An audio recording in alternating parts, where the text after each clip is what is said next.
أعوذ بالله من الشيطان الرجيم. بسم الله الرحمن الرحيم. يا أيها الذين آمنوا اتقوا الله ولتنظر نفس ما قدمت لغد واتقوا الله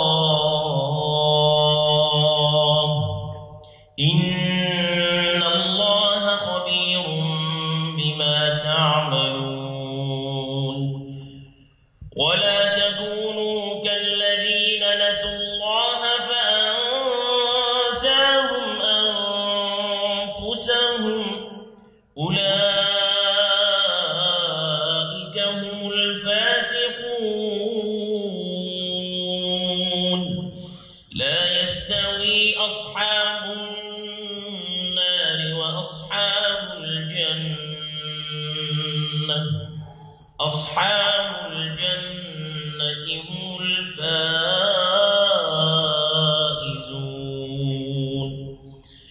لو أنزلنا هذا القرآن على جبل لرأيته خاشعا متصدعا من خشية الله. وتلك الأمثال نضربها للناس لعلهم يتفكرون. هو الله الذي لا إله إلا هو عالم الغيب والشهادة هو الرحمن الرحيم. هو الله الذي لا إله إلا هو الملك القدوس السلام المؤمن المهيمن العزيز الجبار المتكبر سبحان الله عما يشركون. هو الله الخالق البارئ المصور له الأسماء الحسنى يسبح له ما في السماوات والأرض وهو العزيز الحكيم. بسم الله الرحمن الرحيم. قل هو الله أحد الله الصمد لم يلد ولم يولد ولم يكن له كفوا أحد. سبحان ربك رب العزة عما يصفون وسلام على المرسلين والحمد لله رب العالمين. آمين. اللهم ارحمنا بالقرآن العظيم واجعله لنا إماما ونورا وهدى ورحمة. اللهم ذكرنا منه ما نسينا وعلمنا منه ما جهلنا وارزقنا اللهم تلاوته آناء الليل وأطراف النهار واجعله لنا حجة يا رب العالمين.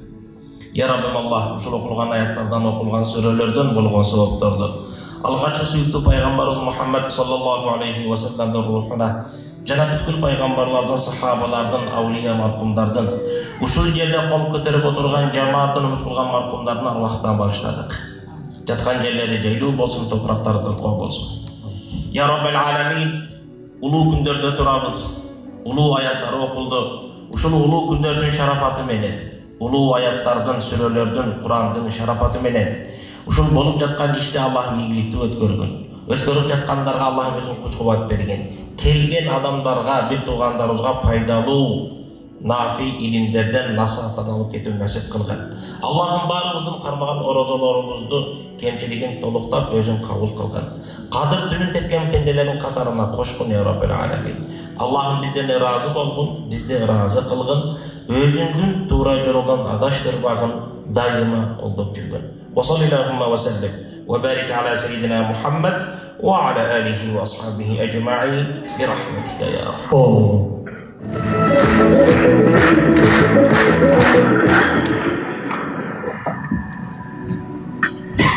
Bismillah, elhamdülillah, ve salatu ve selamu ala Resulillahi sallallahu aleyhi ve sellem.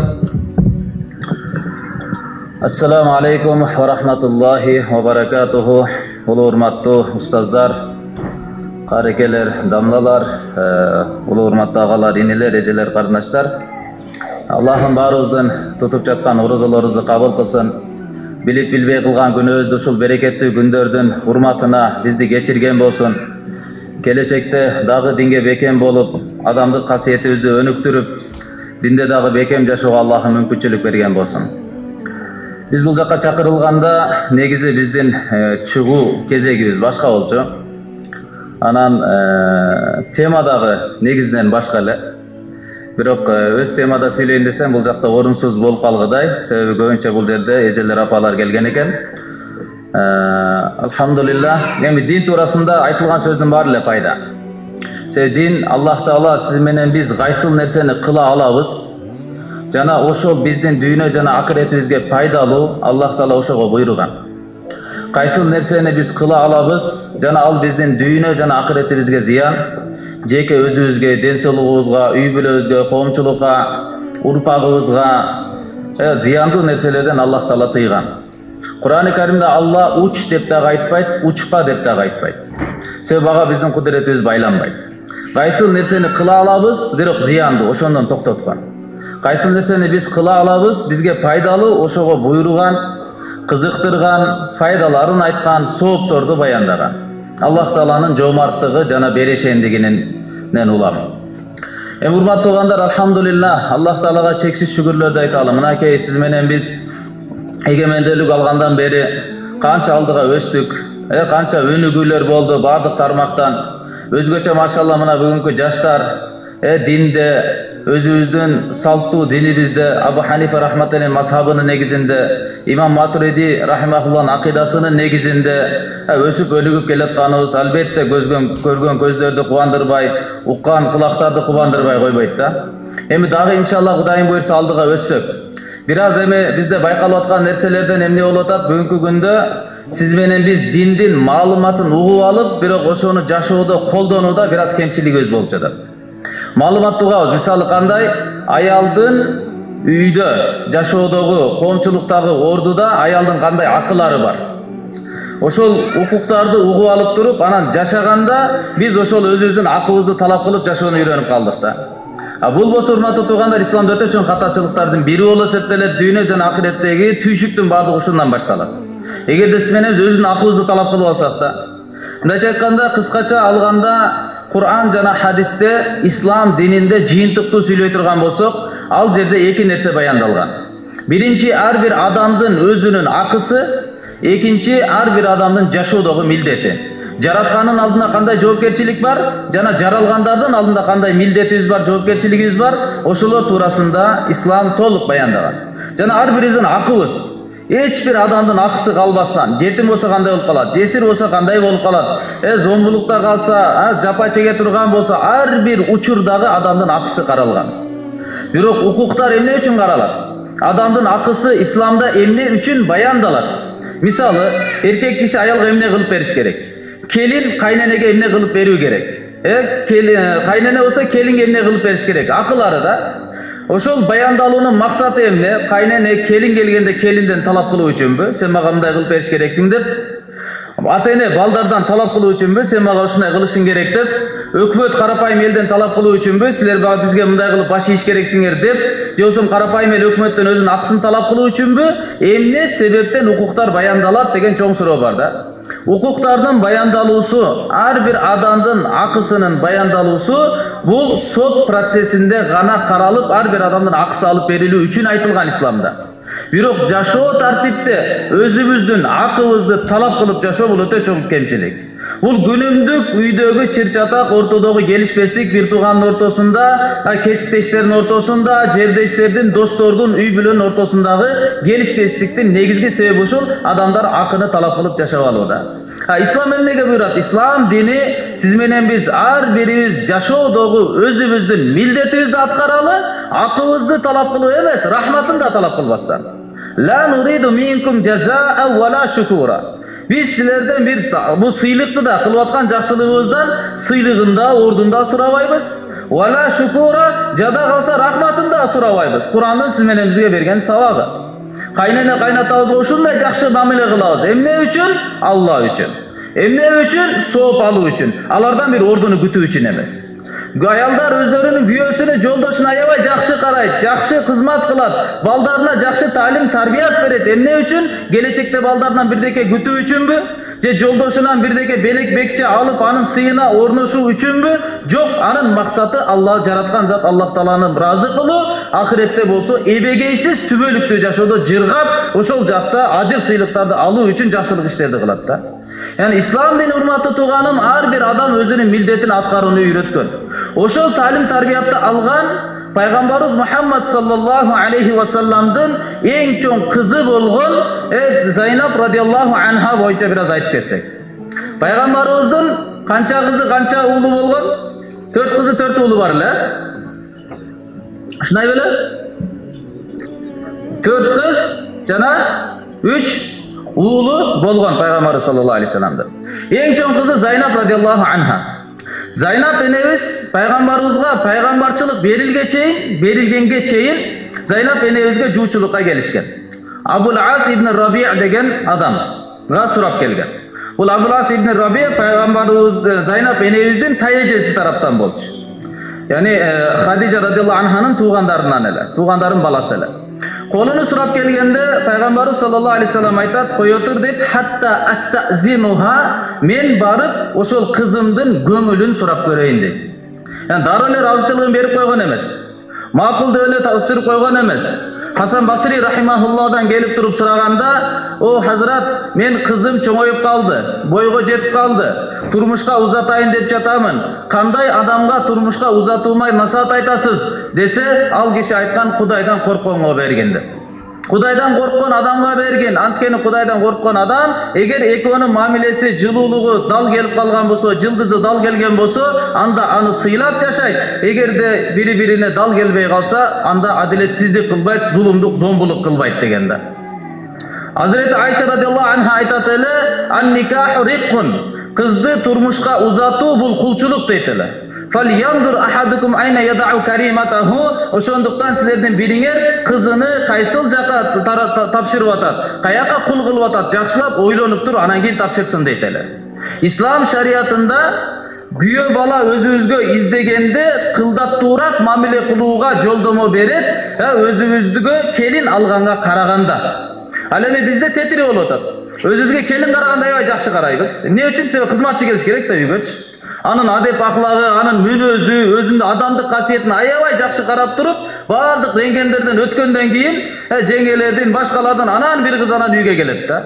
Kүйö bala meselesinde, kızdı uzatıp jatkan meselede biraz toora emeslik mamile alkanday, bizdin kızıkçılığımız al jerde kүйö bala menen emes, kudalar menen da.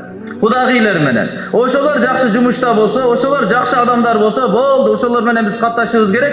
Kүйö bala kандай eken karabыз da, эми Kudayım buyursa nike жылуу bolot, jakşı bolup ketет деп эле, kандай bolsa da uzatıp koy berебиz da.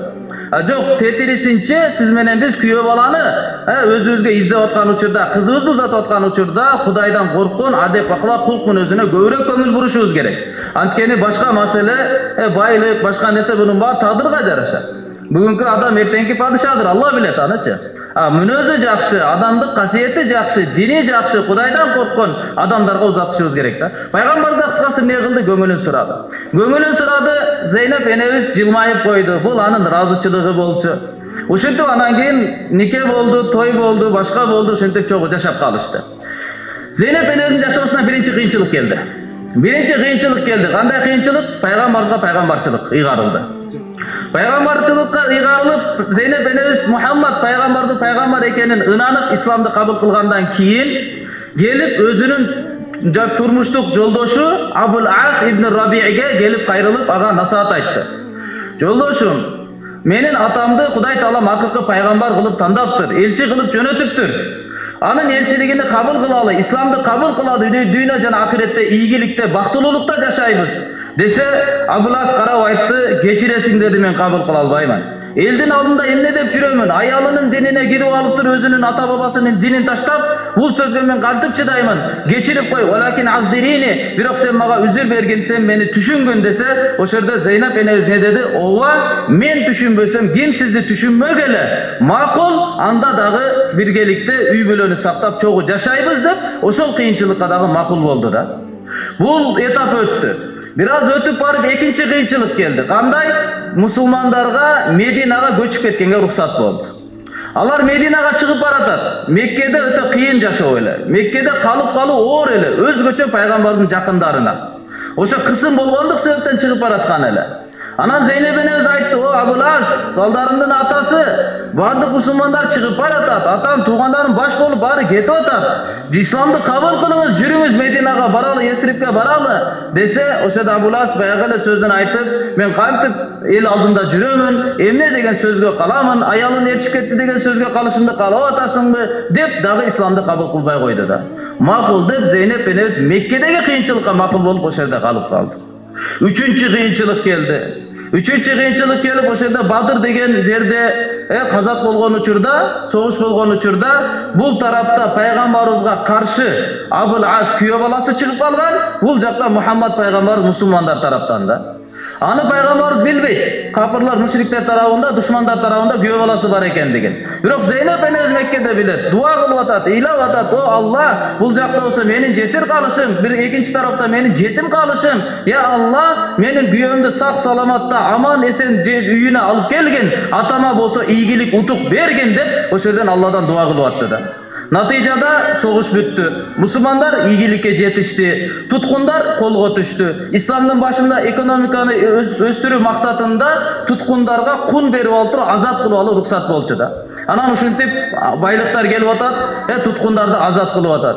Peygamberimiz sallallahu aleyhi ve sellem mamleketlik iştin meselesini çeçip atkan yerden kara olturup anan bir şurun al çıktı da al çıkıp durup vallahi hada iktu Khadija Allah'a kasam içemin bul Khadija süygönümdün ben turmuştagı jarımdın bul monçoğuğa şurusuğa dep turup o yerden bardık baylıklardan içinen soğuş bolup atkan yerden özünün kaza tapkan Mekke'deki birinci ayalının o yerdeki buyumunu taap çıkıp atattı.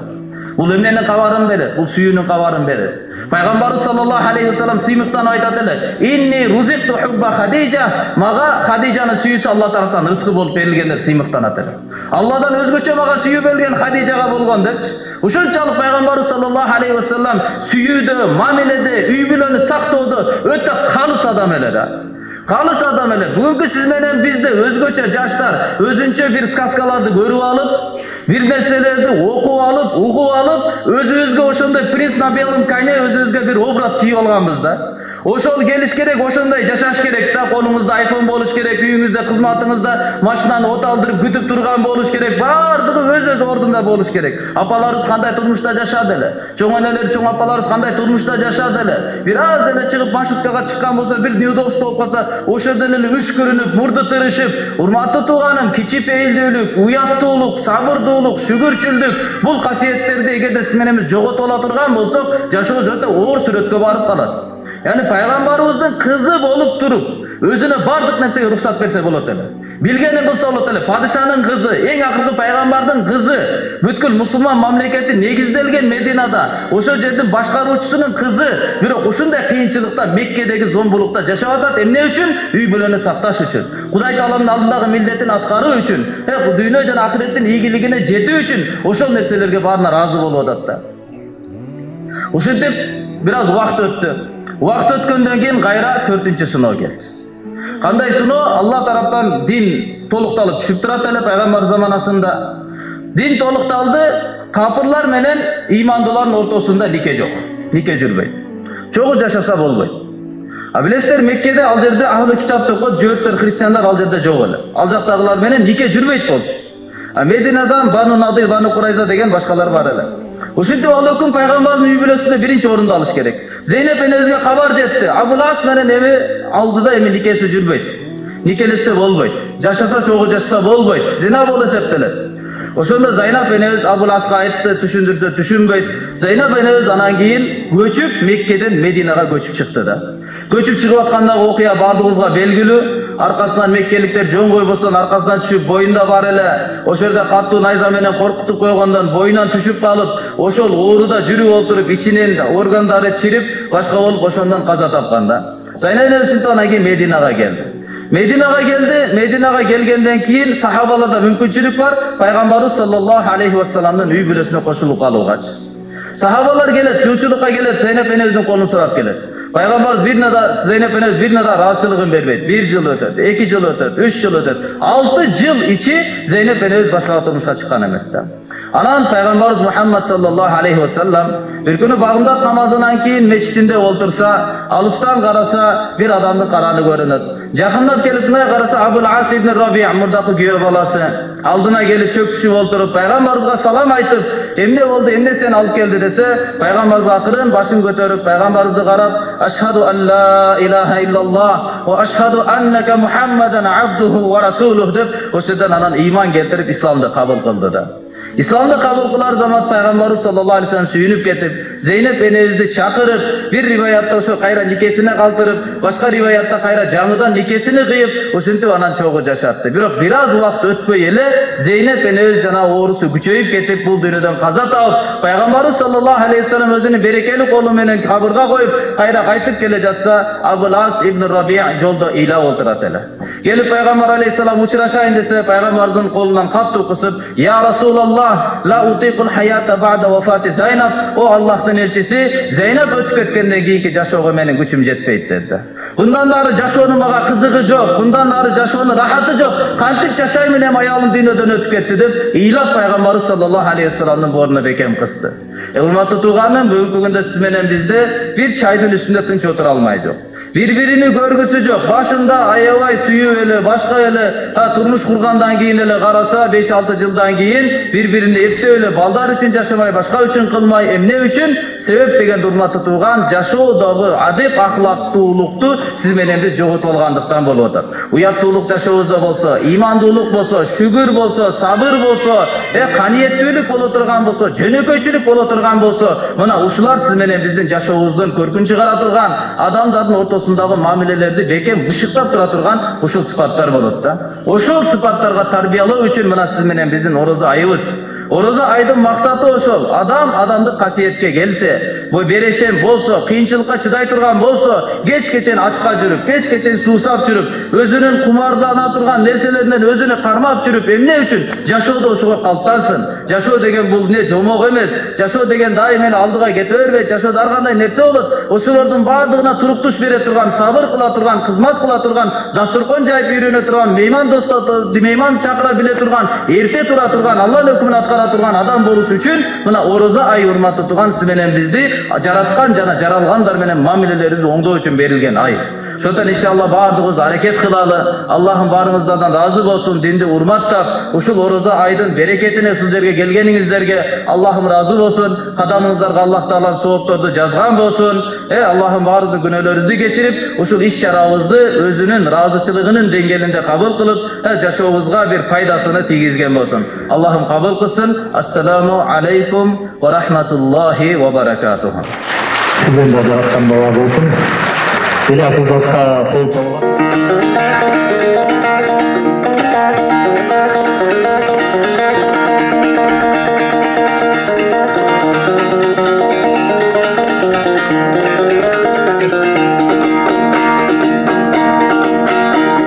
Süy jurtуңду, süy жериңди, жарыңды, адалдыкка бер күчүңдү, каныңды.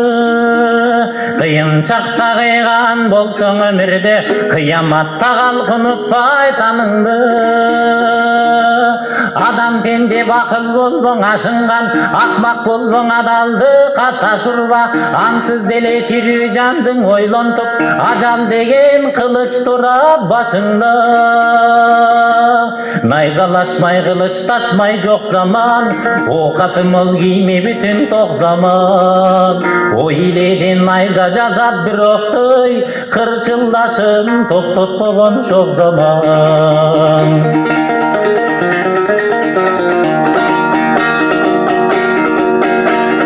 Ойлой берсең ору менен ажалды, алыптын атал күчүңдү мазаңды. Андан көрө келер кечтин камын көр, тамак астыр боркулдатып казанды. Согунбасы семиз менен нарыкта, күндүн түндөн айырмасы жарыкта. Кимге таңсыктын уйкуңдон ширине, күндүз кылган ишин калап тарыхта. Ойдогуңду элдер менен бөлүшкүн, чымтыгүнүн сынга салып көрүшсүн.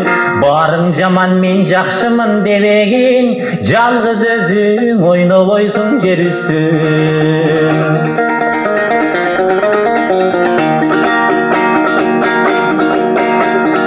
Арак деген айлап жылдап акырын, алыптын атакылмандын акылын. Дал ошондоң ичпей таның акылман, не жүйөңө сен ичесиң жакынын. Бирөө суусун таппай жүрөт ичерге, бирөө кечүү таппай жүрөт кечерге. Мунун баары тизгин каккан жолоочу, о тирүүлүк сенин жалгыз көчөңдө.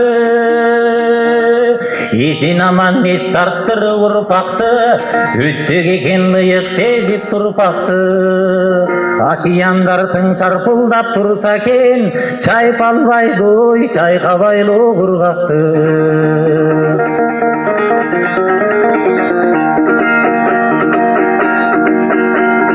Көзөлдөрдүн көрүп шалбар көйнөгүн, мун эстедим барын коюп өңгөнүн. Кытпаригин 40 күнү жеп жибек курт, сулууларга жибек чубап өлгөнүн. Абы дүйнөң ажайып бир керемет, убакыттын калбырынан келенет. Биз тирүүлөр чек арасы болобуз, сансыз элдин өткөн жана келелек. Адам пенде дасторконуң жайында, пейлиң төк бирок мунуң айрымда. Үлпөтүңдө отургандын баарысы, келип эрбеп катал күндө кайгыңда. Адам пенде өжөрүсүң да кечирсиң, мене мойсуң көккө атылган сезимсиң. Ар менен кумурскадан кийинки, табигаттын менетке чой өзүңсүң. Ар менен кумурскадан кийинки, табигаттын менетке чой өзүңсүң.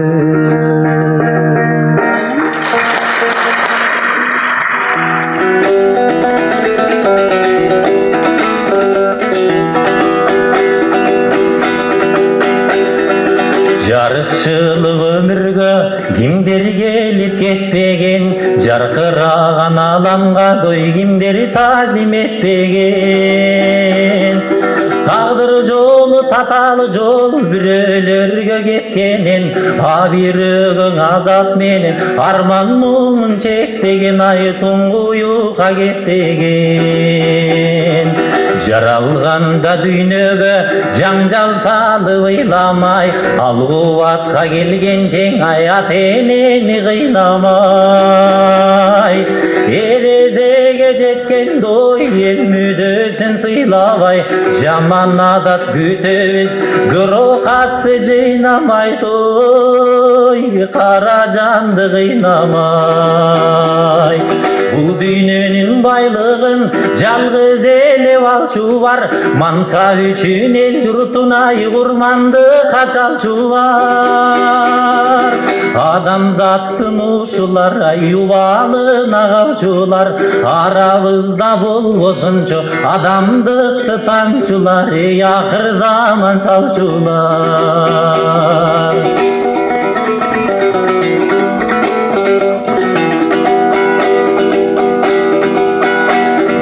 Өткөн өмүр учкан куш канаттары дирилдек, гүл жайнаган бакчаңдын ай күлүп мезгил бүлдүрөт. Жан дил менен бартайлой жаш күндөрдүң үлбүрөк, тагдырларга бөлүнгөн өмүр канча ким билет, ой жашоо канча ким билет. Жашоо деңиз чалкыган жарашыгы саймадан, мүнөт санап өмүрлөр ай өтүп барат байма-бай. Бизге беши калган турмуш аккандай радай, орду менен сүзөлө оң тетери айдабайдой, бактыбызды байлабай. Кырчын жаштын кадырын кыярганда билерсиң, кызыл өңдүн кадырын ойгу барганда билерсиң. Бар байлыктын кадырын ой чачылганда билерсиң, бар талайдын кадырын ой басынганда билерсиң, ай качырганда билерсиң. Бир берилген бул өмүр бүтпөчүдөй ойлойсуң, болбос ишке коргулубай оюнчуктай ойнойсуң. Шумкар болуп сызасыңа, жылан болуп сойлойсуң, миң сырлуу бул өмүргө миң жашасаң тойбойсуң, ай 100 жашасаң тойбойсуң. Шумкар болуп сызасыңа, жылан болуп сойлойсуң, миң бир сырлуу бул өмүргө миң жашасаң тойбойсуң, ай 100 жашасаң тойбойсуң. Чоң рахмат. Арслан Султанов, сөз алар өтүн. Арслан менен жетишпа.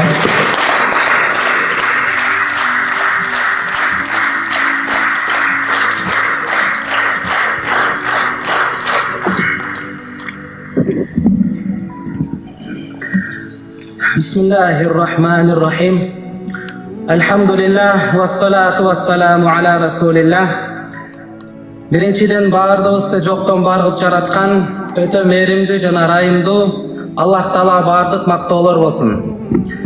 Ал эми бүткүл ааламга рахмат болуп келген сүйүктүү пайгамбарыбыз Мухаммад саллаллаху алейхи ва салламга жүрөгүбүздүн түп тамырына чыккан салам жана салаваттар болсун. Мына элхамдулиллах, урматтуу мусулман бир туугандар, урматтуу байке эжелер, карындаштар, урматтуу жаштар, Аллах Таала сиз менен бизге бир аз болсо дагы иман сөздөрүн укканга, жан дүйнөбүздү азыктырганга Аллах Таала мүмкүнчүлүк берип жатат. Элхамдулиллах, бул жака келгенде ар ким ар кандай ниеттер менен келет. Бирөө акындардын ырдаганын укканы келет, бирөө аалымдардын сүйлөгөнү келет. Бардыгыбыздын ниеттерибиз жараткан Аллахтын гана ыраазылыгы үчүн болсо, анда буйрса ушул иш-чарабыз иншалла пайдалуу, сооптуу болот. Анткени пайгамбарыбыз саллаллаху алейхи ва саллам айтат: "Инналлаха ла янзуру ила суарикум ва амваликум." Аллах Таала силердин сырткы келбетиңерди жана байлык билиңерди карабайт. "Валакин янзуру ила кулубикум ва а'маликум."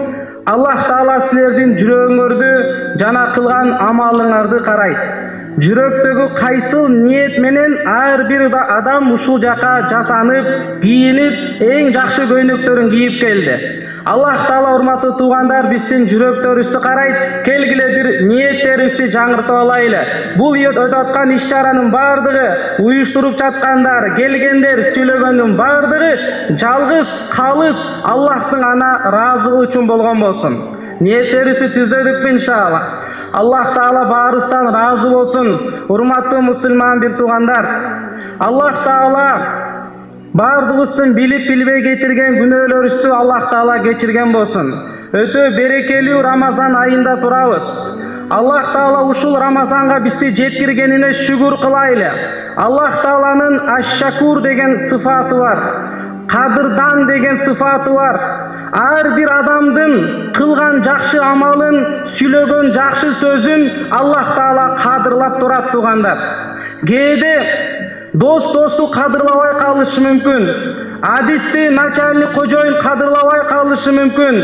Аялы байкуш кечке үйдү тамак жасап, үйдү жинап балдарды караган эле, күйөөсү кечине келип тамакты жеп, рахматын айтпай жатып уктап калып кадырлабай калышы мүмкүн.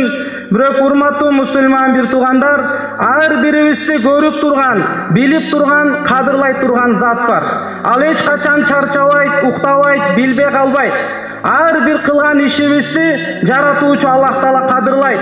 Канчалык кыйынчылык менен намаз окуп жатканыңызды, канчалык кыйынчылык менен күн ысык, күн узак, орозо кармап жатканыңызды, жолук салынып жатканыңызды, канча каршылык болуп атса, мода деп өсүп баратса, бирок жок, мен Аллах разылыгы үчүн ушунун баардыгын кылып атам. Ар бир кылган ишиңизди Аллах Таала кадырлайт туугандар.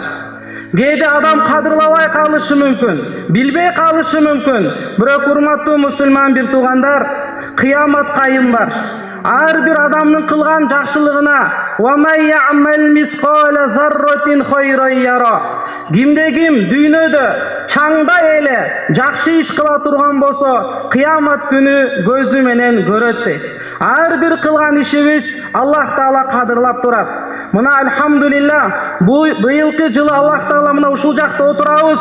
Демек Аллах бизди Рамазан айына аман-эсен жеткирди. Аллага шүгүр кылалы. Эмки жылы канчабыз барбыз, эч кимиз билбейбиз туугандар. Былтыркы Рамазанда канчасы бар эле, быйыл жок болуп калды. Аллах Таалага шүгүр кылайлы, Алла бизге жашоо бератканына. Арабтарда 12 ай бар, ошонун бирөөсү Рамазан айы. 11 айдын атын арабтар өздөрү койсо, Рамазан деген айдын атын Аллах өзү койгон. Шахру Рамазан аллази унзила фихил Кур'ан. Рамазан айында Кур'ан түшүрүлгөн ай туугандар. Ушул Рамазан айыбызды теке кетирип койбойлу. Рамазан айы Кур'андын айы, кечиримдүүлүктүн айы. Ар бир кылган жөнөкөй амалыңыз парздын деңгээлинде, ар бир парз 70ке көбөйүп кетет туугандар. Рамазан айын орозосунун соовун Алла өзү берет. Орозосу чексиз болот. 3 нерсенин соову чексиз. Кечиримдүүлүктүн, сабырдуулуктун жана орозонун соову чексиз. Аллах Таала айтат, адам баласынын кылган ар бир амалы өзү үчүн. Бирок орозо дейт мен үчүн. Ошондуктан орозонун соовун Аллах өзүм беремин деген. Аллах Таала баарыбыздын туткан орозолорубузду кабыл кылган болсун. Орозо деген эмне туугандар? Орозо деген жөн эле ачка жүрүү эмес, чаңкап жүрүү эмес. Бул орозонун бир эле бөлүгү, о жүрөктүн орозосу болот, жана дене мүчөнүн орозосу болот. Пайгамбарыбыз саллаллаху алейхи ва саллям айткан, көп деген адамдар бар. Кечинде чаңкагандан башка бир дагы сооп таппайт. Суусагандан башка эчтеке сооп таппайт. Ачка болгондон башка эч бир сооп таппайт. Неге?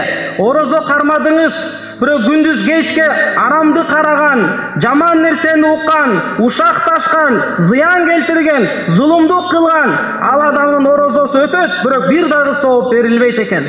Ошондуктан урматтуу мусулман бир туугандар, бардыгыбыз орозону Аллах Таала өкүм бергендей, пайгамбарыбыз Мухаммад саллаллаху алейхи ва саллям көрсөткөндөй орозону кармайлы. Мына акыркы 10 күн калды туугандар. Кадыр кечелер калды туугандар. Кадыр түн жөнөкөй түн эмес. Кадыр түн 1000 ай ибадат кылгандан жакшыраак. Куранда Кадыр сүрөсү бар. Пайгамбарыбыз саллаллаху алейхи ва саллямга бул Кадыр түн белек катары берилген. Бул эмне үчүн? Пайгамбарыбыз саллаллаху алейхи ва саллямдын заманасында пайгамбарга мурунку үммөттөрдүн жашаган мөөнөттөрү көрсөтүлдү. Караса эле пайгамбар Мухаммад алейхиссаламдын үммөтүнүн вактысы аз экен. Ми'яру уммати байна 60 ва 70 ва ма ятажавазу ан залика илля қалил. Менин үммөтүмдүн жашай турган мөөнөтү 60 менен 70 жыл ортосу деди. Ашкандар болсо бир аз эле адам ашат. Бул үммөт аз эле жашайт экен дегенде Жибраил периште келип Кадыр сүрөсүн түшүрдү. Силердин үммөтүңөрдө Рамазан айында Кадыр түнү, ушул Кадыр түнү ким тоскон болсо 1000 ай ибадат кылгандан жакшыраак, 83 жыл 4 ай ибадат кылгандан жакшыраак деди. Пайгамбарыбыз саллаллаху алейхи ва саллям бир күнү мурунку Бани Исраил деген коомдо бир адам Аллах жолунда 1000 ай салгылашкан экен жихадта жүрүп. Ошол туурасында сөз болгондо сахабалар аттен кылышты. Ай, бизде ушундай жашоо болгондо, биз так Алланын жолунда салгылашып, элибиз, жерибиз, мамлекетибиз деп биз дагы чыгат элек деди. Шунда пайгамбарыбыз саллаллаху алейхи ва саллямга Кадыр кечеси, ушул Кадыр түнү түшкөн эле. Бул бир эле түн туугандар. Бирок ушунчалык касиеттүү, берекелүү түн танаzzalul malaikatu var ruhu fiha. Периштелердин бардыгы түшөт. Рухул Кудус, Жебраил периште түшөт. Таң атканга чейин сизге салам айтат, рахмат дуасын кылат туугандар. Ким бул түнү ибадатта өткөргөн болсо, ман қама лайлатал қадри иманан ва ихтисабан гуфира лаху ма тақаддама мин замбихи. Бухари жана Муслимде келген хадис. Кимдегим кадыр түндү иманды үмүт кылып, иман менен Аллах разылыгы үчүн соопту үмүт кылып тоскон болсо, бардык күнөөсү кечирилет деген туугандар. Ушул кадыр түнү биз намаз окуп өткөрөйлү, Кур'ан окуп өткөрөйлү, дуа кылып, Аллахтан жалынып, жалбарып, сурай турган нерселер көп туугандар. Дуа менен, зикир менен, жакшы сөздөр менен өткөрөйлү. Азыр кээ бир учурларда, акыркы заман учурларда кадыр түндү кээ бирлер тура эмес тосот. Тосуп алып, башка эле нерсени сүйлөшөт. Бекерсиз, пайдасыз, жөн эле бир ушак менен уктап алсам эле болду. Жок, андай эмес. Кадыр түндү туугандар, биз пайдалуу өткөрөйлү. Кадыр түн жөнөкөй түн эмес. Кадырсыз күн, күнөөкөр күн кылып койбойлу туугандар. Бул кадыр түнү бардык дуаңыз кабыл болот. Не сурасаңыз бардыгы тең кабыл болот туугандар. Бирок 4 адамдан башкасы. Кимдер экен?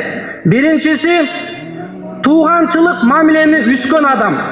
Таарынышып калган, урушуп кеткен, дагы эле кечирбей жүргөн адамдын дуасы кабыл эмес. Келгиле урматтуу мусулман бир туугандар. Ушул берекелүү Рамазан айында, кадыр түндөрүндө кимди кечирип таарынып, канчалык кыйынчылык келтирип койсок, кечирип коелу, таарынышпайлы. Аракет кылабыз иншалла. Экинчиси ал-мушахин, 3 күндөн ашык башка бир мусулмандар менен таарынып жүргөн адам. Bir-birimizni geçirip salaylı.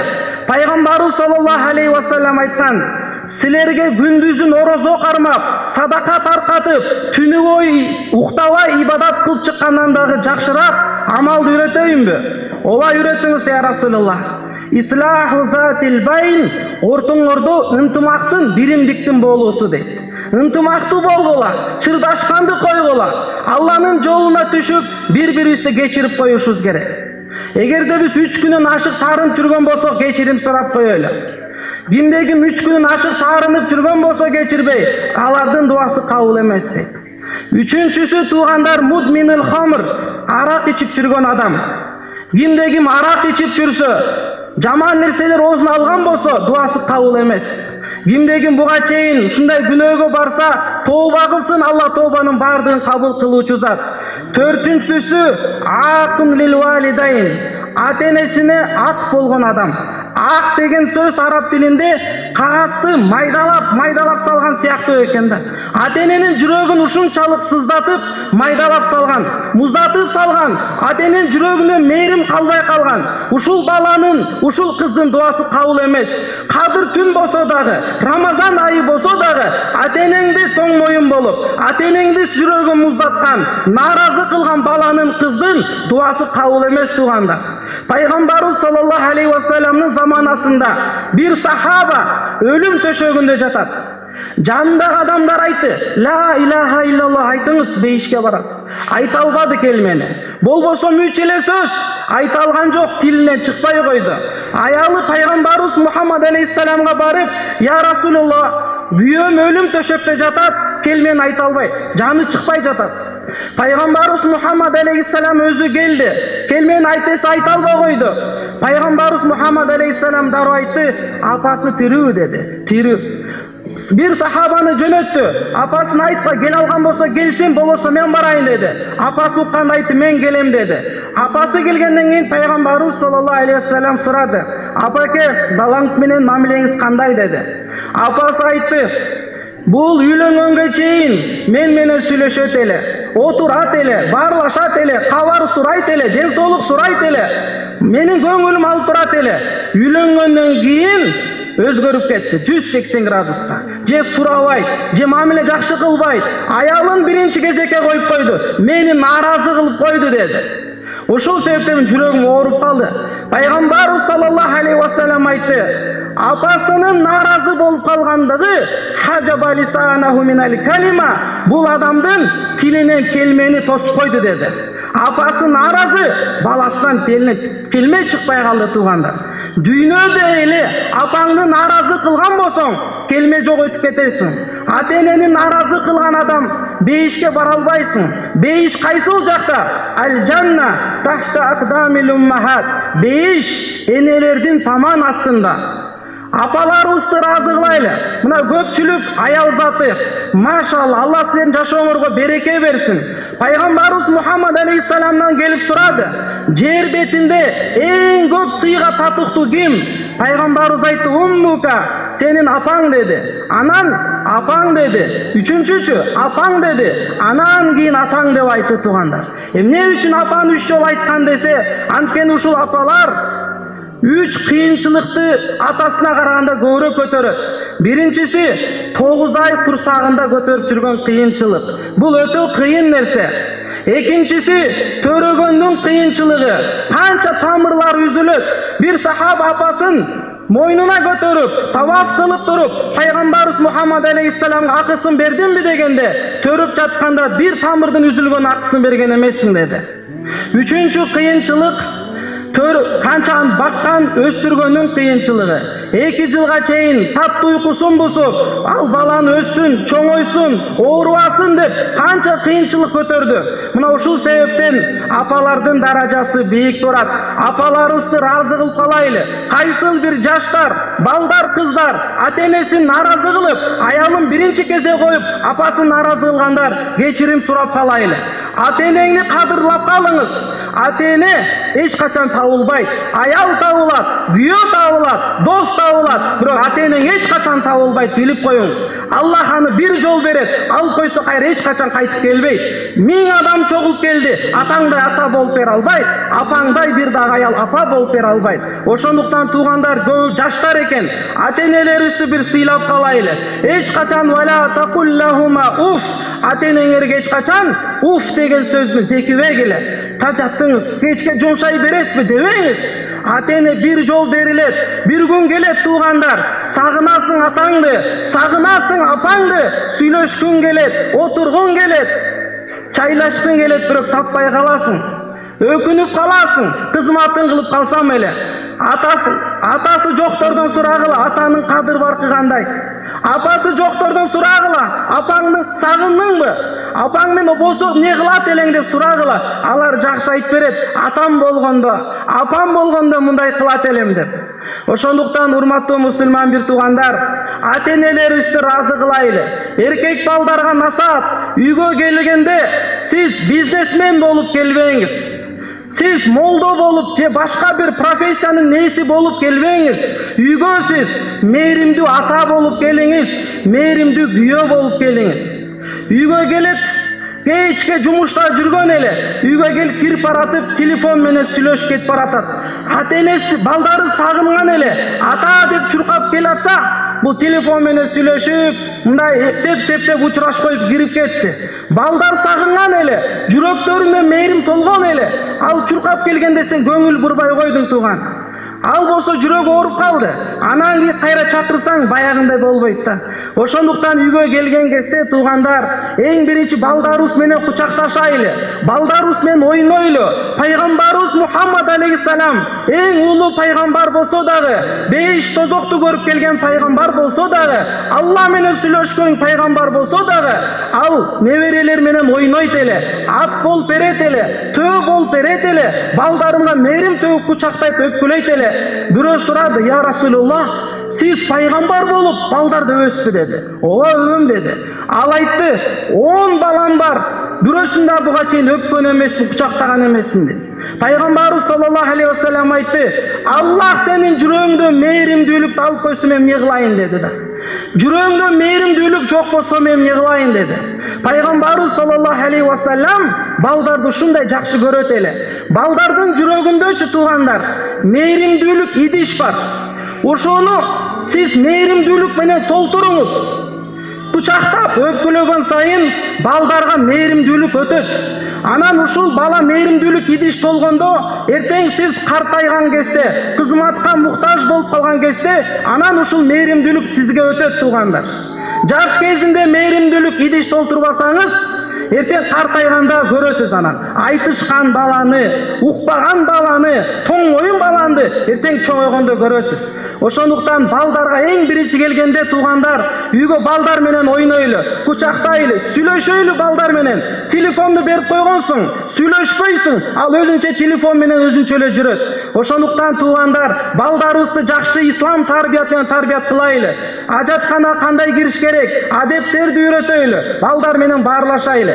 Анан кийин ата-энеге барып сүйлөшөйлү. Апаңыз тирүү болсо апаңызга барыңыз, сүйлөшүңүз, отуруңуз, баарлашыңыз. Анан кийин аялыңызга барыңыз. Аялыңызга да барып сүйлөшүңүз. Ал акыркы кезек. Апаңыз уктап калат, аялыңыз уктап калса деле ал нааразы болбойт, ойготуп койсоңчу. Ошондуктан бардыгына иншалла бирдей карайлы. Мына урматтуу туугандар, мына ушул жакта көбүнчө аял киши отурат. Пайгамбарыбыз саллаллаху алейхи ва саллям силерге бейишке барууну жеңил кылды. Пайгамбарыбыз Мухаммад алейхиссалам айтты: "Айюма имраатин саллат хамсаха." Кайсыл аял киши 5 вакыт намаз окуса, ва сомат шахраха, Рамазан айында орозо тутса. Үчүнчүсү, ва ахсанат фаржаха, уяттуу жерин сактаган болсо, ва атоат заужаха, күйөөсүнө баш ийип ыраазы кылган болсо, кыямат кайым болгондо бейиштин 8 дарбазасы ачылат, каалаганга киргиле дейт экен да. Мына жеңил эле, намазды тургуза элек, анча мынча айымдар бар экен, ниет кылыңыздар, намазды тургузамын, жолук салынамын, орозо кармаймын, Кудайым буйрса күйөөгө тиелектер, күйөөгө тийсем ыраазы кыламын, ушул күйөөм бул менин бейишим дегиле. Бир күнү Фатима энебиз Пайгамбарыбыз саллаллаху алейхи ва салламга келди. Келип туруп айтты: "Я Расулуллах, кече күйөөм Али менен бир аз сүйлөшүп, бир аз тарынтып алдым. 72 жол кечирим сурадым. 73-сүндө мени кечирди" деди. Пайгамбарыбыз саллаллаху алейхи ва саллям кызына айтты: "Эй кызым, эгерде сен Алини нааразы болуп дүйнөдөн кеткенде, мен атаң болсо да жаназаңды окуп айт элем" деди. Эй кызым, күйөөнүн ыраазы болгондугу Аллахтын ыраазы болгондугу, күйөөнүн нааразы болгондугу Аллахтын нааразы болгондугу деди. Кудайым буйруса, Аллах Таала бардык бойдок кыздарга ыймандуу, ден соолуктуу, Аллах Таала жубайлардан, эркектерден, күйөөлөрдөн насип кылсын. Үйлөнө элек балдарга Аллахым жакшынакай, татынакай, үйүнө кызмат кылган ыймандуу келиндерди Аллахым насип кылган болсун. Аллах Таала баарыбыздан ыраазы болуп, эки дүйнөнүн жакшылыгын, ийгилигин жана ооматын ар бирибизге Аллахым насип кылган болсун. Амин. Жаратқан істен болып тұрады. Бір болшағылар болса, Арзиз Батыров ағай шақырып алалы. Келгендеңіз.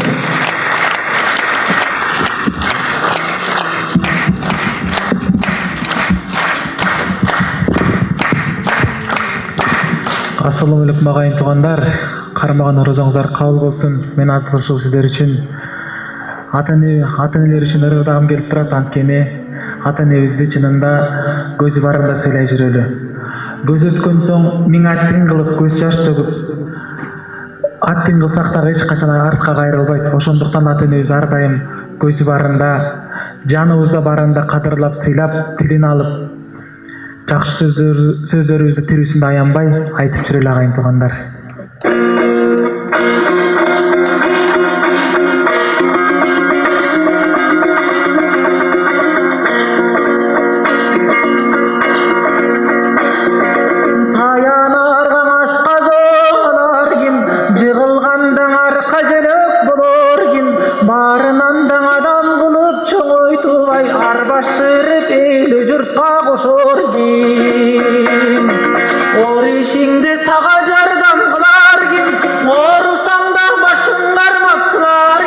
Bilsең билгин мунун бары ата-энеңди көзү барда сыйлай жүрай, сыйлай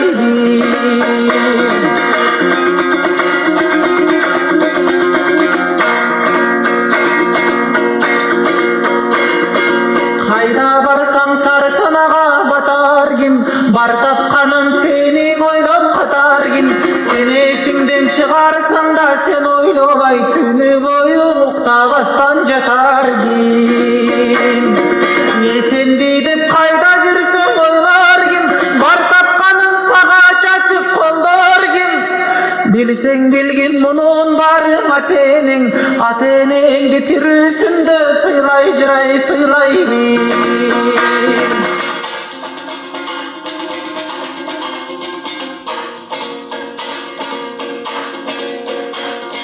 Алыс жолго чыксаң бата берергим, аман кел деп артыңан суу себергим. Аман келсең дасторконун жайнатыбай, ысык нанын ысык чайын берергим. Жүрөгүнө сени кармап түйөргим, жанталашып сага жаны күйөргим. Билсең билгин мунун барын ата-энеңди өзү барда сыйлай жүрөй, сыйлай бер.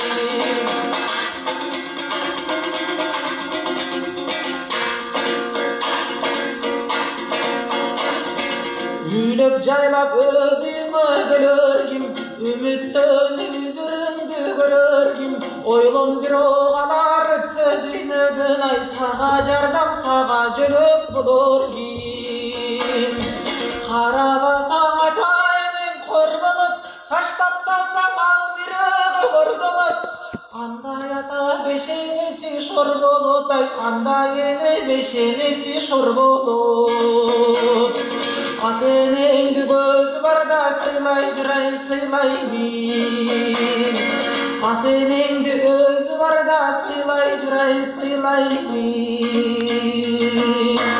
Замандаштарым, эже карындаштарым, апалар, аталар, агалар, инилер, негизи мен конок катары эле чакырышкан. Бир, анан эс алыш күндөрү дагы бир ишим бар. Депутаттыктан башка, депутаттыктын айлыгы аз. Мен деле үйүмдү чоңойткум келет, мен деле муктаждарын чечким келет. Дагы бир жумушум бар. Апамдын шопуру болуп иштейм.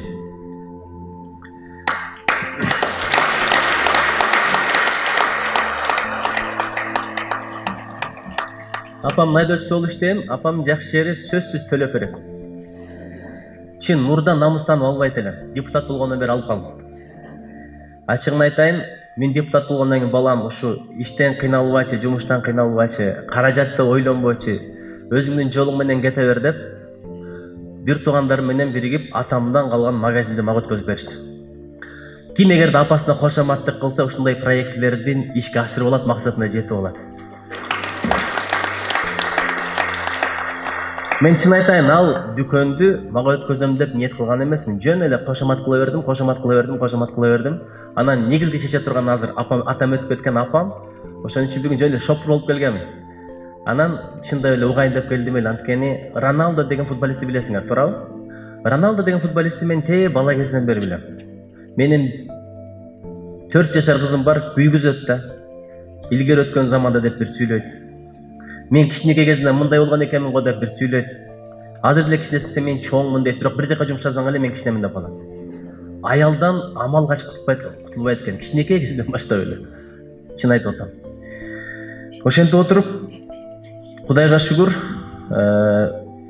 айдоочу болуп иштеп, кызматын кылып, анан келдим эле. Бирок сөз берип койдуңуздар, Роналдо деген футболистти мен кичинекей кезинен бери билем. Ал Фигу деген футболист ойногон мезгилде, Пепе деген футболист ойногон мезгилде өзүңүздөр билесиздер, бу жерде аксакалдар, чоңурактар билет. Ал запаста отурат болчу. Запаста отурат эле, негизги команданын курамында жок болчу ал. Мындай экинчи планда ойногон оюнчу болчу. Качан мегазвезда болуп калды, качан суперзвезда болуп калды билбейм. Эмнеге мен айткым келип атат? Бүгүн көрүп атасыздар, запаста отурган аалымдар сүйлөп атат. Бул аалымдар эбак эле атагы чыкпак. Буларда адеп бар. Максат ажыке сүйлөп атат, мен чыкпай эле коеюнчу. Апшыкыр ажыке турат, мен жөн эле отурайынчы. Садыбакас Дуулов сүйлөп атат. Азыр алардын катарында туруп алып сүйлөгөн адепсиздик болот деген аалымдар. Мен эмнеге келдим бүт жумуштарды жыйыштырып коюп? Бүгүн ушул аалымдар чыгат экен дегенде мен булардын потенциалын билем, илимин билем. Ушулардан бирдеге үйрөнүп калайынчы деген ниет менен келдим. Айтайын, сүйлөйүн деген ниет менен келген жок элем, ачыгын айтайын. Бирок жаш балдар экен, уюштуруп аткандар суранып атат, чыгып сүйлөйүн дедим. Айтат го, эмнени сүйлөштү билбей баштап, эмнени сүйлөгөмдү билбей бүтүрдүм деген сөз бар.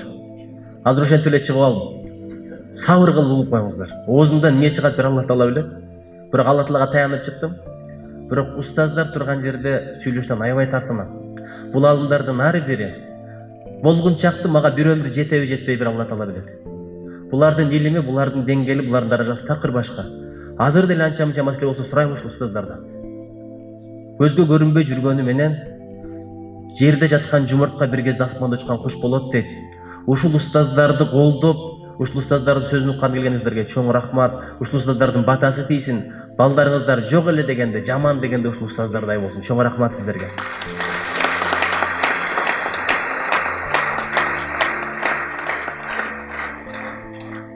Эркек деле рахат алат. Неден рахат алат? Аялы жок жерде аялын жамандыгынан рахат алат.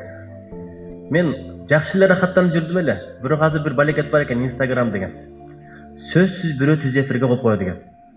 Шундай жамандап, жыргап барсам, үйдө турган болот да. Мынтип койдуңуз го деп. Каяктан десем түз эфирден көрсөтүштү деп коюшат. Же дароо звонок келет. Сүйлөп бүткөндөн кийин мейли мен Россияда жүрөмбү, кече эле Санкт-Петербургдан келдим чын айтканда. Же Европада жүрөмбү, бир жерде сүйлөп койсом сөзсүз келет. Мурда айтат эле, аркасынан сүйлөп койсом бирде болсо бирде жетип калбасын деп. Азыр сен аркасынан сүйлөп атканда прямой режимде жетип турат экен. Ошон үчүн эч качан бирөөнүн аркасынан жаман сүйлөбөгүлө. Бул мен силерге айта турган биринчи сөз. Анткени аял кишинин бир өзгөчөлүгү бар. Ушундай иш-чараларга негизги устаз аялдарды чакырыш керек экен. Аялдардын келгенде жакшы, эмнеге билесиңерби? Айтайм же айтпай эле коеюнбу? Эркек келген менен пайда жок. Эркек только угат, жырга угат да кетет, башка эч ким айтпайт экен. Аял киши бир деген укса, качан бирөөгө айтам деп эң башка кыжылачыл кошо да. Кудай бетин нары кылсын, түнкү саат 3-тө айта көрбө. Канча адамдарды ойготуп ийет. Мурдагы эми эшигин тыкылат, азыр телефон деген бар. Таң аткыча күтүп тургучакты ичи чыдабайт экен, ошону айтып калыш керек экен да мындай дароочу. Саясатта айтат, бирөөнү бирөө атып кетиптир, сатып кетиптир, алдап кетиптир, оңго басып кетиптир, солго басып кетиптир, сөзсүз айтат. Бирок бүгүн ушул жерден чыккандан кийин аял зат айтат. Мен эмнеге китепке кызыгып калганмын? Апам мага айтып берет эле. Штаменканын китеби бар, генералдык штаб согуш жылдарында. Жуков мынткан экен, Рокоссовский анткен экен, Конев мындай экен. Ойлоп көрсөм, кичинекей кыз ойлойт элем, апам ушул Жуков менен, Конев менен, Рокоссовский менен жүрүп согушкан окшойт депчи. Себеби апам окканда айтып бербейт эле, жанында турганда айтып берет болчу. Шындыр, Жуков мындай деген. Рокоссовский бул жерде турган, тигил жерде Сталин турган деп айтып берсе, анан чоңойгондо сурадым. Мырза Капаров айтып берет эле, Айтматов айтып берет эле. Окубаган китеби жок. Анан чоңойгондо сурадым, да бош китептердин баарын окудуңуз белесиз. Жок, биринде окуган эмесмин дейт. Анан каяктан билгенсиз? Атаң айтып берет болчу дейт. Атам раматлык мага айтып берген эмес эчтеке. Жакшы, апам айтып бериптир. Цепная реакция деп коет. Ошон үчүн эркектер жакшылык көрсөк айта берели, аял сөзсүз жеткизет. Бирөөгө айтып калыш керек. Анткени аялдын нормасы бар. Эркек күнүгө 2000 сөз сүйлөсө жетишет, аялдын нормасы 10.000 сөз экен. Ошол 10.000 сөз ушак болуп кетпесин, кыйбат болуп кетпесин, бирөөнүн акысына кирип кетпесин. Жакшы контент менен эмесин толтура берели, ошону тарката берет. Аял таркаткыч. Ошон үчүн айтат, эркек ыйманды, динди эшикке чейин гана алып келет, үйгө алып кире албайт дейт. Үйгө аял ыйманды болсо гана алып кирет экен. Эгер ошол аял ыйманда болбой, эркек ыйманда бойдон өтүп кете турган болсо, эркек мейли алым болсун, дааватчы болсун, карике болсун, хафиз болсун, дүйнөгө атагы чыккан насаатчы болсун, үйдөн 2 жаназа чыгат дейт. Биринчи эркектин денеси, экинчи ыйман чыгып кетет экен. Ошон үчүн бүгүн аялдардын келип атканына аябай ыраазы болуп атам. Ошо аялдарыбыз бар болсун. Чындап, аялдар болбосо мейли азыр 7 миллиард элбиз, 70 миллиард бололу. 100 жылдан кийин эч ким калбайт. Аял бар экен. Жерге эгин таштасаң, 10 эсе 100 эсе чыгып аткандай адамзат болуп келатат, учугузланып келатат. Мен азыр апама кошомат кылсам, мен бирдекени түшүндүм. Аял затына көбүрөөк кошомат кылыш керек экен. Эмнеге айтып берейинби? Саясатчы катары айтып берейинби? Шайлоодо эркекче добуш берген аялдар эле болот экен азыр.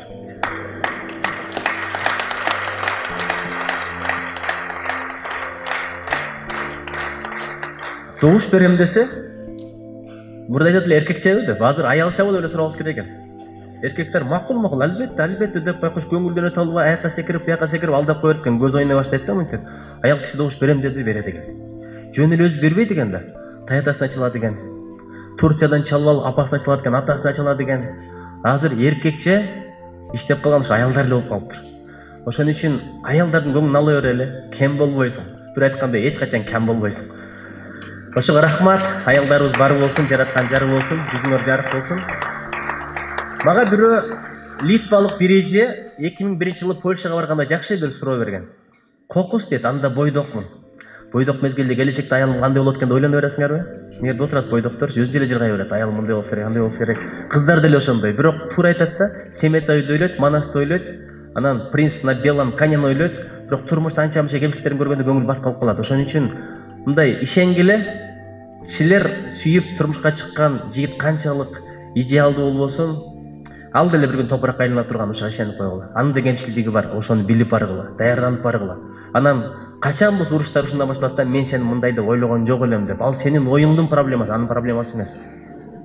Проблемалар толтура, сенин оюңда да проблема бар да, восприятияңда. Мен мынтип ойлодум эле, антип ойлодум эле. Антип ойлодум эле, мынтип ойлодум эле. Ошон үчүн оюңду оңдо, ичиңди оңдо, сыртыңды жөндө деген сөз бекер эмес. Чындап, аялдан бирдеме кеткенде далилдейм деген эркектер, өзүңөрдүн убактыңар кетет, нервиңер кетет, кыжылат болосуңар, душман асырасыңар, андан бетер авторитетиң түшөт, рейтинг төмөндөйт, бирок аялды ынандыра албайсың, жок деп тура берет. Бирөө аялына айткан экен, мен сени өлгөнчө жакшы көрөм деп, ушунчалык чын жүрөгүнөн айтса, капыр өлгөндөн кийин кимди жакшы көрөсүң деп коет дейт. Тияка барганда кимди жакшы көрөсүң деп. Баары бир канча актаба, канча аргумент койбон ар жактан табыла берет экен. Башкача кете берет экен. Ошого анан мен бир дегенди түшүндүм ушунча жашап. Аял аялча ойлонот экен, бала балача ойлонот экен, эркек эркекче ойлонот экен. Эркек ушу менде ойлонбойт, неге мен түшүнбөйт эле тополоң кыла берет экен. Бир дегенди түшүнүп кой, такыр түшүнбөсө демек аял да ушундай түшүнөт экен деп ойлой коюш керек экен. Бирөөнүн окуясы бар го бул. Кеңири эле айтылып жүргөн окуя, ошону бир кайталап коеюн. Түнкү саат 12:30 бир дос экинчи досуна чалып атат экен, аялдар. Ушунча эле неме аяшың күндө эле кеч келет, телефон чалсам албайт. Анан ойлойт экенсиң, бирөө менен мушташтуу дейсиң, азыр ушундай заман кылмышкерлер да көп. Машина уруп кетүү деп ойлойт экенсиң, башка. Жок, андай эмес, кечирип коюңуздар, мен туура эстеп калып тургам. Анан ушул бирөөнү таап алган окшойт. Эмнеге эле мынтип атат? Чалсам деле, келгенде деле башкача. Ушу бирөөнү точно таап алган десе, эмнеге андай жаман ойлоп атасың? Дароо эле жаман ойлобосоң, балким машина уруп кеткен окшойт деп койт. Ошондой экенбиз да, биздин ойлорубуз такыр башкача экен. Ошон үчүн ойду оңдой берели, жакшылыкка жоруй берели, адвокат боло берели. Адвокат бирибизге болсуз керек. Чоңдорго эмес, бийликтегилерге эмес, аял эркекке, эркек аялга. Эми кандай болгондо деле адвокат болгондон жаман болуп кетпейсиң. Биринчиден анын жүрөгүн аласың, экинчиден өзүңдүн жүрөгүң таза болот, кыжылатчылык болбойт экен. Ушул нерселерди эстеп жүрөлү. Кече бир видео таркады, өзбек туугандардын видеосу экен. Жакшынакай машина токтоп, заманбап машина экен. Ичинен бир жолу салган аял чыгып атат. Машинаңыз укмуш куртуу экен. Эмне кыласыз эже десе, мен эчтеке кылбайм, болгону факат дейт, күйөөмө дуа кылам деп атат. Бул аябай сонун бизнесте күйөөгө дуа кылганчы. Арка моюнун алдында калгырый, жарбай калгырый деп отуруп, жарбаган арка моюнун алдындагылар көбөйүп барат. Сен адам белең, каяктан да сага тийдим, сенден көрө дей барып отуруп, байкуш эркек бүт аламдан жакшы сөз уксун, мактоо уксун, бирок аял ошентип турса, чөгүп кетет экен. Бирок аялдан башканын бардыгы тебелесиз. Бүт дүйнө кемсинсин, адам ордуна көрбөсүн, бирок аял сенин колуңдан келет, азаматсың, башкалар көрбөй атат, буга келгенде көрөсүң, бардыгы мойнуна алат, сени тааныйт, сени сыйлап алат, урматтап калат, дей бере турган болсо, чындап эркектин көңүлү көтөрүлөт экен. Ошон үчүн эрди эр кылган аял дейт, эрди жер кылган аял деп коет. Мен бир сырды айтайынбы? Эркек мейли депутат болсун, министр болсун, президент болсун, баары бир бечара. Ошо бечарага теңелип, ошо менен урушуп, анын көңүлүн чөгөртүп эмне кыласыңар? Сен жакшы, жиниңе тийсе кетип калгандан сенден көрө ит жакшы деген үйрөнүп алып, бул жашоо кете берет. Мен дайым айтам, сүрөтүн чоң кылып чыгарып алып бекитип кой. Жиниңе тийгенде сабыр кылып узатып кой. Азыр айтты го, сабырдын собу чексиз деди. Туурабы уста? Кечиримдин собу чексиз деди. Сунайбы мен эгер адашпасам? Кеткенден кийин сүрөтүн илип ал да каалаганыңды кыл, сүрөт сага жооп бербейт. Айтат го, сүрөттө эмне күнөө дегендейчи. Баягы сүрөтүң мен тытпайм, күнөө сенде сүрөттө эмес, сүрөтүң жүрө берсин, күлүмсүрөп дегендер бар го. Күлүмсүрөп тура берет, бетине түкүрсөң деле, тытмаласаң деле, ичке тепсең деле. Ошентип ууларыңды чачып ал. Эркек сөгүнгөндө кадимкидей денесинен уу чыгат экен. Сөздүн уусу жаман, жыландын уусунан тазаласа болот, сөздүн уусу өмүр бою калат. Туурабы уста? Аял да катуу сөз сүйлөп коет, эркектин бир сыпаты бар, бир деге жүрөгүнө сиңип кетсе унутпайт да. Ошон үчүн эркектин көңүлү кайра кайтпайт деген бир сөз бар. Көңүлүн оорутпаңыздар, бир аз сабыр кылып коюңуздар. Бир аздан өзү деле түшүнөт. Ошо мезгилде акырын отуруп алып лекция окусаңыздар, ошону кабыл алат. Анан ачуу келип турганда эки жактан үн чыгат, бири-бири укпайт экен. улам үн көтөрүлө берет. Неге катты кыйкырат десе, жүрөктөр бири-бири тыңдабай калат экен да. Канчалык жакын болсоң, шыбырашкан сайын жүрөктөр бири-бири сыйлаганы, тыңдаганы, сүйгөнү ошол. Ошон үчүн мен сиздерден суранат элем, ушул нерсени дагы бир эстеп койсоңуздар. Баары бир аялдын дуасы башкача болот экен. Манас ата болбойт эле, эгерде каникейне болбосо ишенип коюңуздар. Манас атаны каникейне бир да жолдон тоскон эмес экен. Мага окшоп ал Питерге барган эмес, ал Америкага барган эмес, командировка менен талашка кеткен эмес. Манас ата колуна кылычын кармап, сөз бугарын кармап, найзасын асынып, бул жагына калканын уштап алып туруп согушка кеткен. Ал жактан же аман келесиң, же өлүп келесиң, шейит болуп келесиң. Ошондо да айткан эмес экен, маке, манасың барбай эле койбойсуң. Бул жерде эле жетет го, бул элде эле сага жетет го. Биякта Коңгурбайдын армиясы күчтүү, Кытайлар көп деп айткан эмес экен. Дайыма дух берип, көңүлүн көтөрүп, аркасынан дуа берип калчу экен. Ады бир жакка барып сөз сурайсыңар, кайга барасың? Ким менен барасың? Телефон деген балекет бар, эмне кылып жүрөсүң? Качан келесиң? Чындыкты айтса дагы кошумча суроолор кете берет да. Неме? Ошондо кайсы жерде отурган болосуңар? Азыр ким бар экен ал жерде? Неме десе, ошол жактан чыгып күтүп турабы? Баарын билиңер келет. Баары бир иштен биле албайсың. Экинчиден, эркекти үйгө иш кылып койгон ушу өзү эле болду. Эркек дейт, элдики, аял эрдики дейт. Эркек топурактан жаралган, топуракты үйгө алып кирип койчу, сапатын жоготуп коет. Түшүмдүүлүгүн да жоготуп коет, көгөрүп кетет.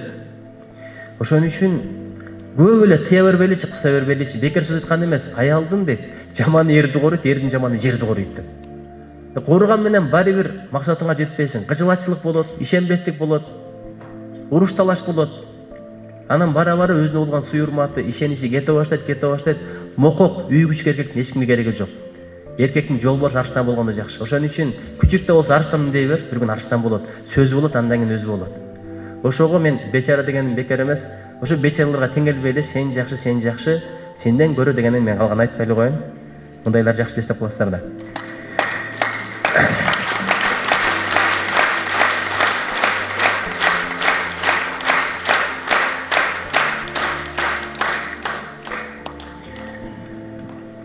Бир бала болуптур.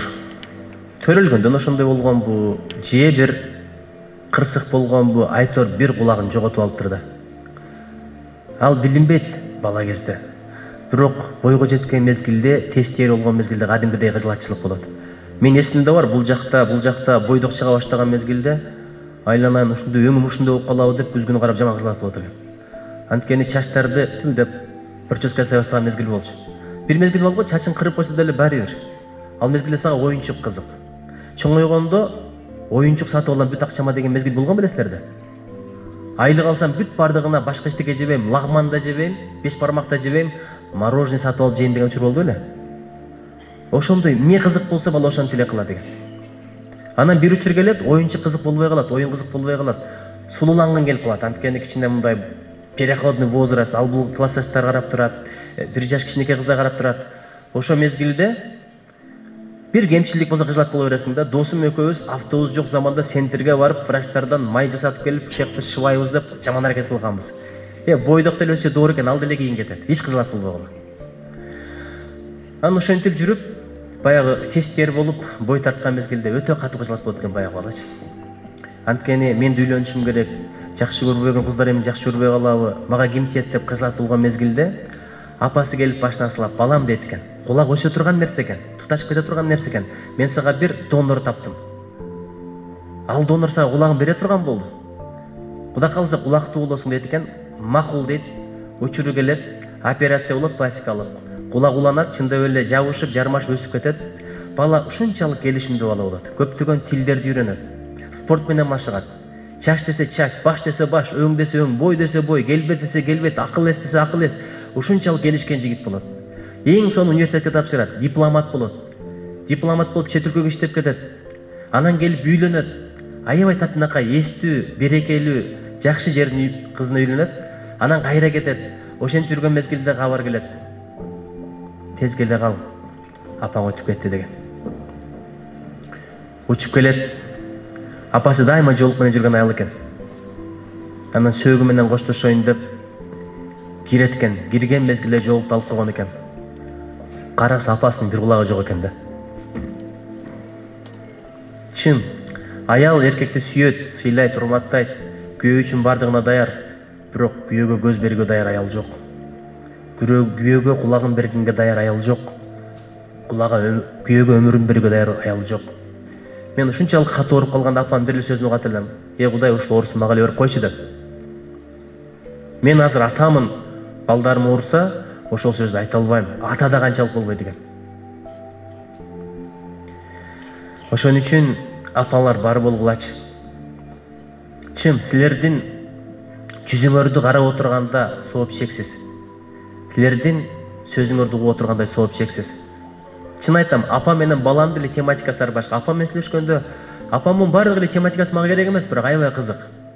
Угуп отурсаң эми жана чок ажык айткандай аш кудайы, нан кудайы. Анан бул дос менен бул жакка бардым. Анан бул телефон чалган экен, бүгүн кардашың антиптир, мынтиптир, өткөн кеткендери, мен өмүрүндө укпаган, билбегендердин дагы өмүр баяндарын айтып берет. Ошон үчүн берекелерим, Кудайым колдосун, коргосун, эки дүйнөдө жаңар бийик болсун, эч качан кем болбогула. Орозо бул сезон финишке жакындадык. Финишке жакындаганда спортсмендер аябай катуу чуркайт. Бошошпой көбүрөөк ибадат менен өткөзөлү. Кийинки орозого чейин ким бар, ким жок, бир Алла Таала билет. Эң аягында айтарым, бай абдан сонун сөз айтты. Абдан сонун сөз айтты. Ырдап аткандар да дават кылып атат. Ырынды уктуңуздарбы? Кээде дейт, шумкар болуп сызасың дейт, кээде жылан болуп сойлойсуң. Миң сырды жашоону канча жашабан, миң жашасаң да тойбойсуң дейт. Бирок тойбосоң деле акыры барар жерин көрдүн алды. Кимди жакшы көрбө, аны менен баары бир коштошосуң. Же ал кетет, же сен кетет. Бул дүйнө ушундай дүйнө. Эч кимдин көңүлүн ортпайлы. Көбүрөөк дуа кылалы, көбүрөөк ибадат кылалы. Ушунчалык ибадат кылалы, дуа кылалы. Ошол дуаңарда балким бир ат дагы болор. Ал аттын аты Кадырбеков Нуржигит. Салам алейкум. Саламатсыздарбы, кутман кечиңиздер менен орозоңуздар кабыл болсун. Тилеген тилектерибизди, дуаларыбызды жараткан кабыл болсун.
30 күндүк орозоңуздар бардык момусман бір туугандарыбыздын кармаган орозосун Кудайым кабыл кылган болсун. Дуа тилектерибиздин баарын кабыл кылсын. Силерге азыр белгилүү Арыстанбек Уйлашуулунун алып саптарынан ат тартайын.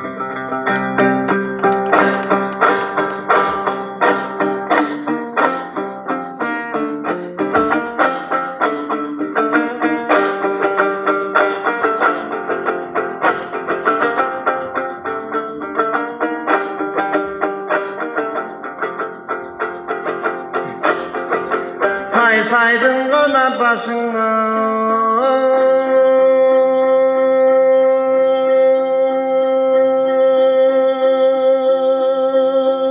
kır bulut sanamdı gana aytsam eyir bulut Nadüyle getir okşodum benim sanatıma aytar kim bulut Armanı bulur mergendin, alganı bulur bergendin, günösü bulur gülgün, anan büyütü da bulur ey ölgün.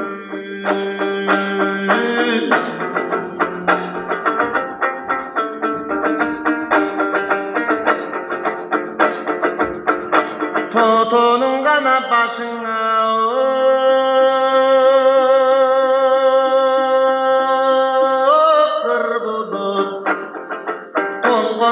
Sanır bulutu düğüne getir okşodum Tolturçun urdum deyi Kim bulut Özöndün görkü tan bulut Örüştün görkü mal bulut Ayandın görkün er bulut Argımak görkün can bulut Üydün görkü kız bulut Aştın görkü tuz bulut Tirünün görkü sıy bulut Ölünün görkün ağlay bulut Aylanayın el durtuba, benim armanıma aytar kim bulut.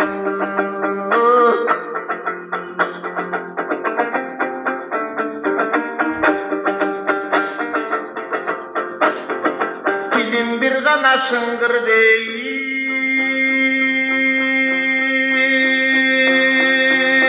yolculadım. Hacal dedik gün bütüne, degin ölüm göle yoktur ey ilacım. Irımdın ırdap tögöyün, sırımdın aytıp bereyin, salıp durgun de kulağım. Başı rızkı mal dölet, var bolgonun gör dölet, kişi rızkı til dölet, kirülügünde zor dölet. Başlarda gelet tuğanın başjaldıktan taygan soğanan bar galata cıyganın.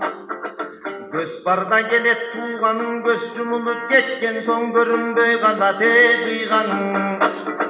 Getkenden giyin gelmek çok, bir canına ermek çok, bargandan giyin kaytmak çok, anan kalgan gale tuğanı aytmak çok.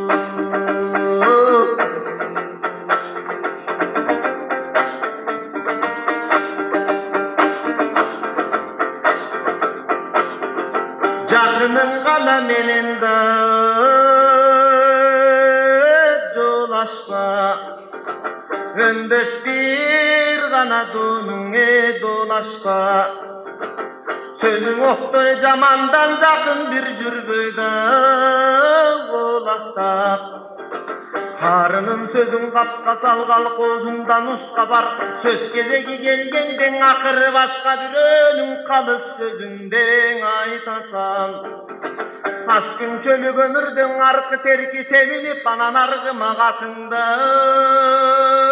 jorutpa Hala varman sözsüydü ban anan azamat gönünde yorutpa Cetimge kamçı götürbe, cesirdin otun öçürbe Calgızsa kamçı götürbü, anan jardınına otun öçürbü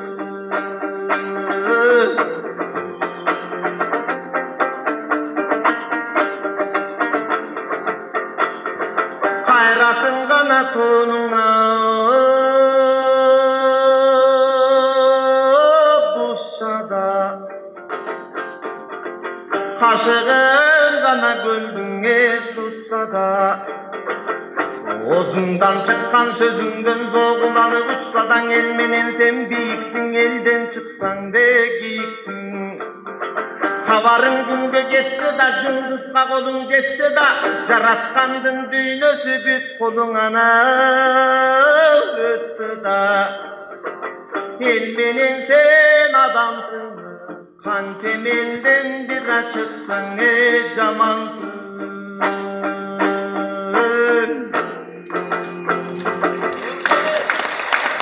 Rahmat, Azamat Asanbekov. Aha, isim razıçılığı, sürekli çoğalgıla жақсы.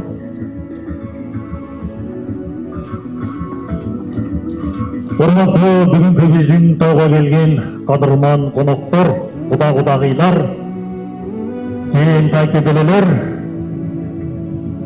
азыр сиздердин астыңыздарга биздин уул менен келиндин ата-энесин чакыргым келип турат деген сөздөрдү тойлордон көп эле уксаңыздар керек.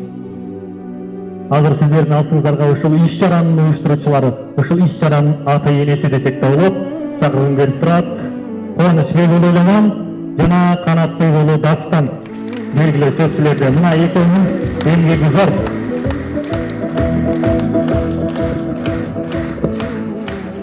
Assalamu alaikum жалпыңыздарга, кош келиңиздер биздин иш-чарага. Биринчилерден эле устаздарыбызга жана ошондой келтирген жалпы жамаатка аябай ыраазычылык билдиребиз. Себеби биз күткөн эмеспиз, биз жуманын ичинде уюштуруп эле анан аябай сонун болуп баарыңыздар кепирткенин аябай кубандык да. Анан мен кыскача айта кетейин. Мен Түркияда окуп жүрөм учурда, бул жакта окууну аяктап, анан Түркияда жүргөндө баягы устаздар биякта ата-эне жөнүндө айтып атканда кадимкидей жүрөгүмөн эрип куюлуп атты да көз жашым. Анан Түркияда жүргөндө ата-энем жок, тамак жок, тияк жок. Анан ар ким сен эч ким сурабайт да мындай, кел балам чай ич, кел балам олтур депчи, анан отуруп алып, анан апам байкуш мондой бир пакетке курут салып, анан уулума деп жазып бериптир, анан ошол жерде отуруп жаздым да. Алыс кеттим абакемден айылымдан, асказоодон шаркыраган сайымдан. Бирок бизде кайгырууга кажет жок, ар бир кадам тагдырыма жазылган. Мына бүгүн курут келди айылдан, куй калады сагынган. Ошол курут жазган каптын сыртына уулума деп чоң кагазга жазылган дейт. Жазып аябай ыйладым эле. Анан ошондо ата-энем кадырын аябай билип, анан бул жерде устазга кече чалсак, апам менен барып берейин дегенде аябай кубанып ыраазы болдум да, аябай ыраазы болдук. Чоң рахмат. Айрыкча жаштарга дагы бир нерсе айта кетчү, мына жерде волонтер болуп кыздар жүрөт. Бул кыздар 1 сом үчүн же бир нерсе үчүн келген жок да. Бир кыз атайын ушул иш-чарага катышайын деп кече Оштон жолго чыгып, азыр ушул жерге келип олтурганын мен көрүп, үйдө ыйлагым келди да. Ушунчалык мындай ушул иш-чараны уюштурайын, бир нерсени жеткирип калайын деп Оштон ушул жака келип, азыр биздин иш-чарада кызмат кылып жүрөт да. Сахнага чыгайын же бирөөнү сүйлөйүн деген максатта келген жок. Бул ошол ниеттин түстүгү, иннамал амал бин ният, ниеттер амалдарга жараша деген. Аябай мен бул жерде көбүрөөк устаздардан кийин эле волонтерлорго аябай таазим этип, ыраазычылыгымды билдиргим келет.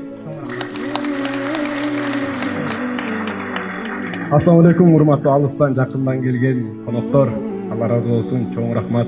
Ушу Элеман иним экөөбүз Орозодо бир элге жакшы маанай тартуулайлы деп уюштурдук. Анан кээ бир устаздарыбыз келбей калды, олуттуу себептерден улам.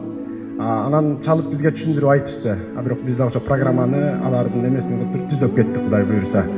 Жалпы келип берген конокторго Алла разы болсун, жана ошондой эле бизди колдогон ага инилерге, эжелерге, карындаштарга, устаздарга терең ыраазычылык билебиз. Анткени устаздардын жумуштары аябай көп да, булардын графиктери толук. Ошондой болсо дагы ушу бизди жаш болсок да сыйлап келип бергенине терең ыраазычылык билдиребиз. Анан мен канчалык бир ийгиликке жетпейин, эмне кылбайын, кандай болбойм, бул баары ата-эненин батасы менен болот. Бул жерде менин атам отурат, апам келе албай калды. Атам ушул жерге чакырып койгонго уруксат этиңиздер.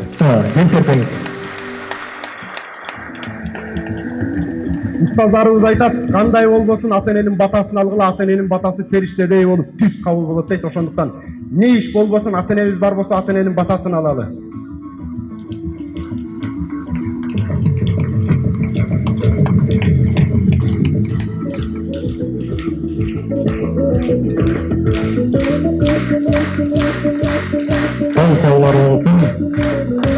Анан жалпы жаштарга айткым келгени, бир гана ата-эненин уулу эмес, жалпы элдин уулу болуп чыгаан инсандардан болуңуздар. Алла разы болсун. Рахмат сиздерден. Assalamualaikum. Biraz yakınlara koy. Oğlumun nemesine ilgili puan.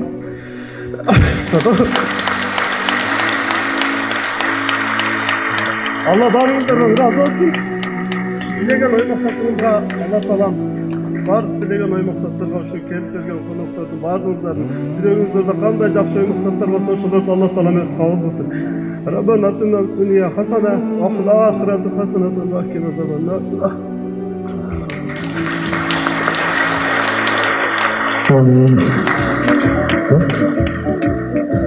Allah razı olsun. Жана ошондой эле биздин иш-чарабызга жакындан көмөк көрсөткөн Лидер Mobile компаниясынан директору Майнаев Билим байкеге ыраазычылык билдиребиз. Бул жакта өкүлчүлүк Султан байке келип коюңуз. Келип коюңуз.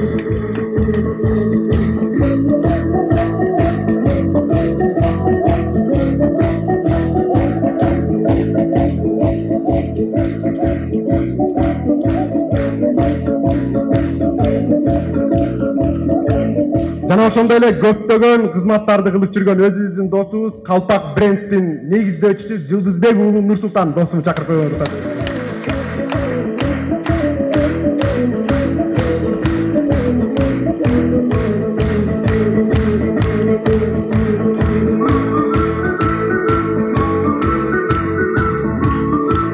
Жана ошондой эле Абдумаликов Нурсултан агабыз атайын Россиядан бизге ар дайым колдоо көрсөтүп келет. Нурсултан агабыз бул жакта болсо келип аябай бизге жардам берип келет. Агабызга кол чалуулар. Кол чалуулар болсун. Жана ошондой эле грамота менен бизге ошондой белектерин берген. Бул жакта Шам басма үйүнүн китептерин белек кылышты. Шам басма үйүнө ыраазычылык кат. Кане айтсаңыз экен. Шам басма үйүнө ыраазычылык кат. Жалпы өнөктөштөргө Алла разы болсун. Андан тышкары Сазда компаниясы да устаздарга белек кылып аябай бизди колдоду. Чоң рахмат. Азыр өкүлчүлүктөр жок экен, биз өзүбүз тапшырып беребиз. Жана ошондой эле ушул иш-чаранын жүрүшүндө чарчабай, талыкпай сиздердин маанайыңыздарды көтөрөйүн деп иш-чараны шаңды кылайын деген ушул Орозбеков Айбек Албарчы байкеске кол чалуулар кылсак.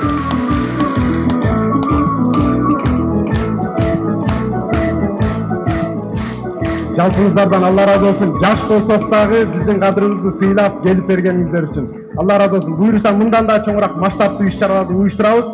Ой, замандаш мал дүние делек эмес, эсепсиз мүлк самбайлык делек эмес. Билимди сурауудан илим булат, бийик дейли башкасы керек эмес. Эгерде ушундай иш-чаралар, эгерде ушундай биздин улан кыздарыбыз боло берсе, мен ойлойм, мен жетилем, мага кошуп ал жетилет.